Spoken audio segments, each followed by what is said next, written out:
కలుషిత ఆహారం తిని అస్వస్థతకు గురై నిమ్స్లో చికిత్స పొందుతున్న విద్యార్థిని శైలజ ప్రాణాలు విడిచింది. కొన్ని రోజులుగా నిమ్స్లో ప్రాణాలతో పోరాడుతున్నామే ఇవాళ తుది శ్వాస విడిచింది. కొమరంభీం జిల్లా వాంకిడి గిరిజన బాలికల ఆశ్రమ పాఠశాలలో నెల 3న ఫుడ్ పాయిజన్ అయింది. స్కూల్లో భోజనం చేసిన విద్యార్థులు అస్వస్థతకు గురయ్యారు. వీరిలో మహాలక్ష్మి, జ్యోతి, శైలజను హైదరాబాద్ నిమ్స్కు తరలించారు.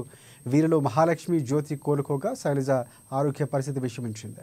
ఆమెకు ఊపిరితిత్తుల సమస్యతో పాటుగా మూత్రపిండాలపై ప్రభావం పడింది. దీంతో పలుమార్లు వైద్యులు డయాలసిస్ చేశారు.